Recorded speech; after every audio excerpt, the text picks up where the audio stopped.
Moving to Belgium, it has approved a new labour law for sex workers. It's the first country in the world to do so. This will give sex workers a lot of rights. They can have access to healthcare. They can terminate their contract anytime they want. They can refuse sexual acts. They will enjoy pension benefits. The law sets a precedent for other countries. In 78 nations across the globe, sex work is legal or partially legal. Yet when it comes to protections, there are none for these people. Can these nations take a leaf out of Belgium's book?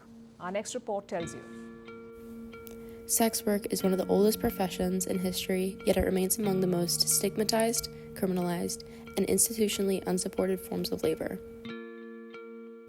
Since the rise of the labor unions and increased advocacy for fair treatment across industries, sex workers have largely been excluded from these movements.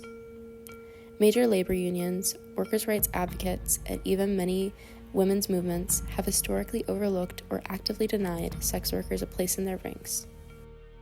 I will not put up with this shit. I have been beaten. I have had my nose broken. I have been thrown in jail. I have lost my job. I have lost my apartment for gay liberation. And you all treat me this way? What the fuck's wrong with you all?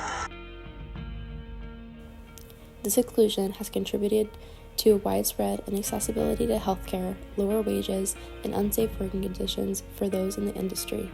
If you're a woman and you're engaging in sex work, you're doing that because it's the best option you have available to you. If you remove that option or if you punish her for engaging in it, you're making her life actively worse. For many, sex work is not a choice, it is a necessity, often taken up in the absence of real economic alternatives. Many deep economic and systemic pressures push people into the industry. Those most likely to turn to sex work are already marginalized: women, people of color, LGBTQ individuals, and those struggling financially. And yet, they are excluded from labor protections, denied union representation, and ignored by mainstream advocacy movements. This structural neglect places them in a heightened sense of vulnerability. The biggest reason people get into sex work is essentially the same reason that I did, which is they aren't able to have a straight job or a vanilla job where they can make enough money to support themselves and support their families. You know, a lot of sex workers that I talk to have some sort of like chronic illness, or they're like a caretaker for someone with a chronic illness, like, like for example, like disabled children, and we don't live in a world where you can just be like, hey, my chronic illness is flaring up. I need to take the next 4 days off work. You get fired. We don't live in a world where we have just wages. We don't live in a world where people have food security and housing security and affordable housing. So, like, if we had all those things, I think a lot of people would just naturally leave the sex work industry. But we just don't live in a world that wants to fund those things. In our capitalist society, labor is commodified. When applied to sex work, the contradictions become clear. Capitalist structures profit from the alienization and commodification of sex workers, while patriarchal moralities work to deny them legitimacy, dignity, and basic labor rights.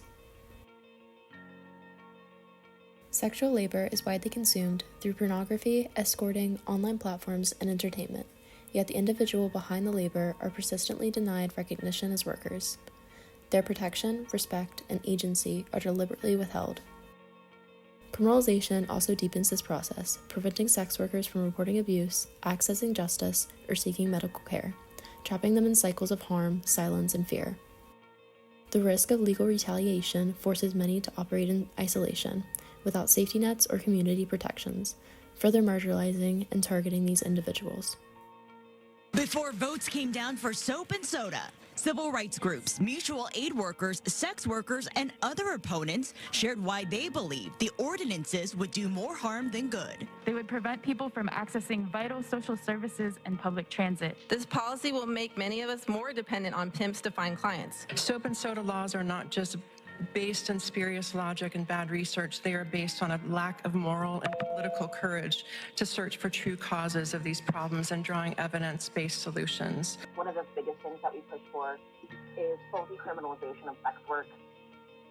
We have found that is the model that is safest for sex workers and really just most beneficial in terms of maintaining sex workers' rights. The legal framework that sex workers across the globe want is full decriminalization.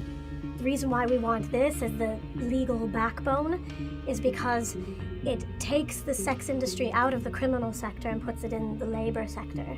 So we're dealing more with health inspectors as opposed to police. Decriminalization is not just a legal issue, it is a matter of recognizing sex workers as workers and deserving of the same dignity, protections, and labor rights as anyone else.